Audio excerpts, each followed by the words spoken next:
2016. It is 6:04, and this special board meeting of the Poway Unified School District Board of Education is now in session. Okay, we have a few items on the agenda. The board will now hear public comment only on agenda items. We have item B in open session and item C for closed session. Is there any member of the public wishing to speak? Clerk Patapow, do we have any public comment cards? Nope, No cards. All right, then gone. All right, moving on to item B, approval of resolution number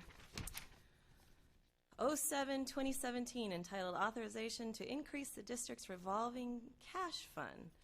Director of Finance, Joy Ramiro. You want me to answer it? I can do it.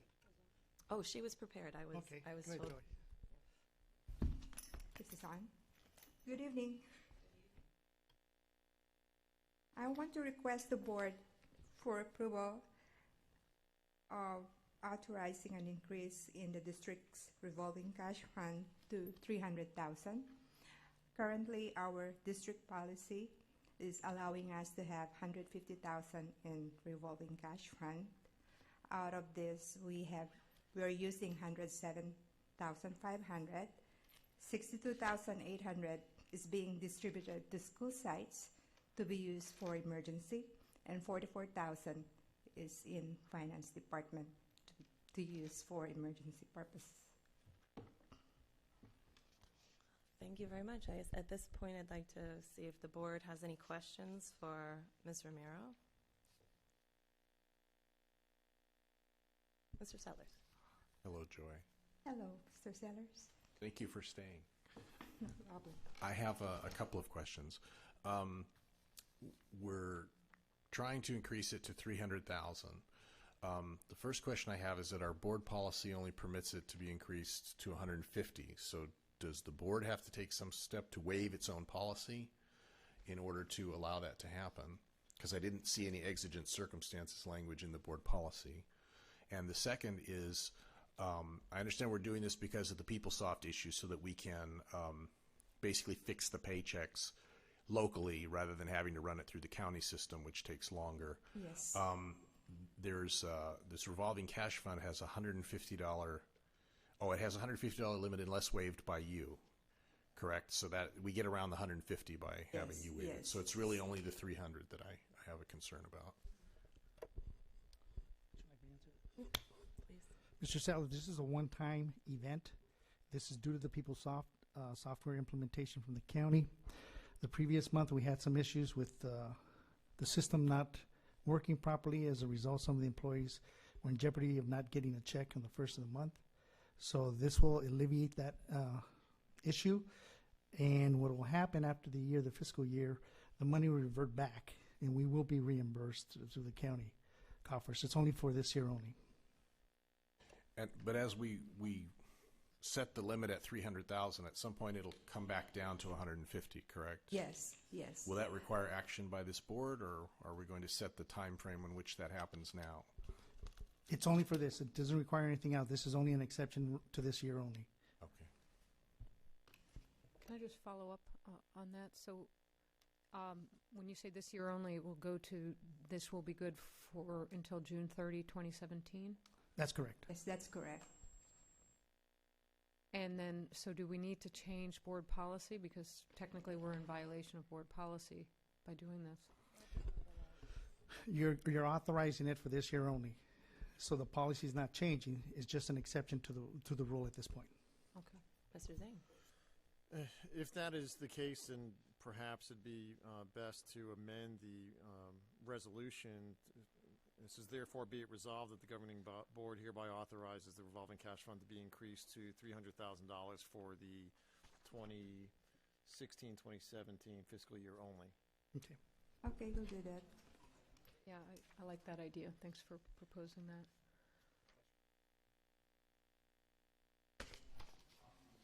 I believe that the materials that we received also noted that this is likely to revert back to the $150,000 limit in our board policy as soon as the PeopleSoft issues have been resolved, and I think the estimate was just maybe 2 or 3 months. I really hope that's true. I so too. Any further questions? Ms. Beatty? Yes, Ms. Ramirez, so can you give an idea of, this is just to expedite getting these checks, and it was anywhere from 33 cents to $598 per employee. I guess, how many employees was it, and how much is this expediting the Okay. receipt of this money as opposed to just having the checks cut from the county? Okay, our payroll runs through the county, and we have to follow their payroll cycle. And the payroll cycle is being done once a month. So usually we issue RCF check every month, and that happens when there's an ACH return, like employees who have direct deposit, and they did not update payroll that, oops, their bank account had changed. So that will happen. An employee will not get paid. The county treasury will return the money to us because the bank is no longer open. So the direct deposit was not processed. So we will end up in finance issuing the check so the employee gets paid.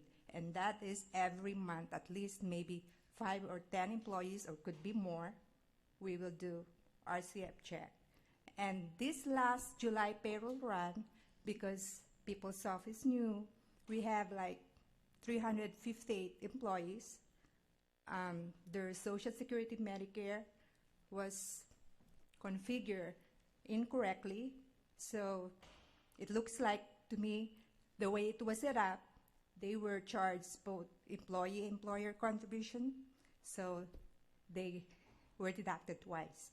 So they were underpaid, and an employee was underpaid like maybe $600, and up to like what you mentioned, 33 cents.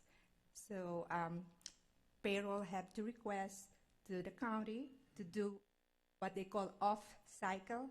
So it's not the regular cycle of payroll run, so we can pay all these employees that were underpaid. And at the same time, we also found like some employees did not really get paid, so they were also included on this off-cycle request to run the check and pay the employees. So you're saying the county wouldn't do an off-cycle check cutting? It's a special request, and we get charged for them to do that. Am I correct? Yes, and if I just may add, what happened, there were several incidences that, in essence, bring forward this resolution and this recommendation. One of them is exactly what Ms. Ramiro has described. But in addition to that, you have in essence, what may be an occurrence with any payroll run, where there may be some discrepancies, there may be different circumstances. So in this case, you had multiple situations happening in the August payroll.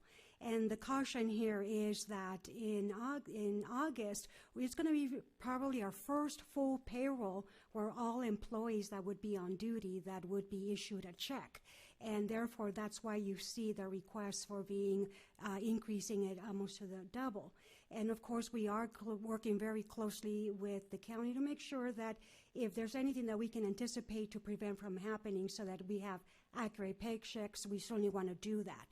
So this is precautionary because we certainly did experience that on top of the unforeseen events in the implementation of the system, you still had some occurrences that happened once people did receive their check and they saw some discrepancies.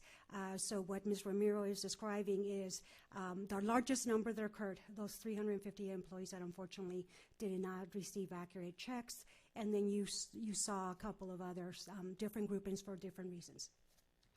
Thank you. Thank you both. Zane, I'd like the motion to approve.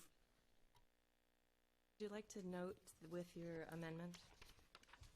Motion to approve as amended.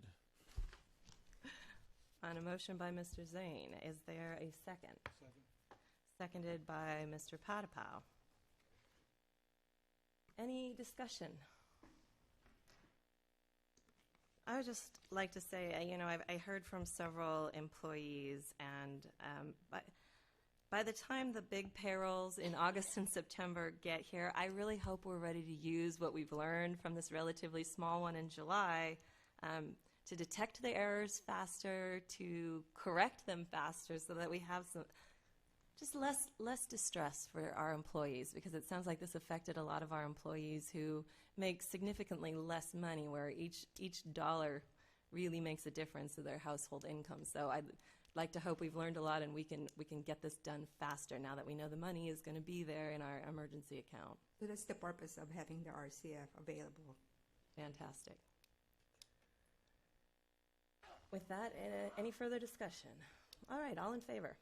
Aye. Any opposed? And with that, this motion passes. This resolution is passed and approved unanimously. Thank you, everyone. We are back to item C. That takes us to closed session. I did notice one member of the public walk in. We're about to go to closed session. You're good with that? Okay. Wanted to give you the opportunity. With that, then, we will adjourn at this time to closed session, and we'll be back to report out if there's anything to report out. Thank you. 6:14.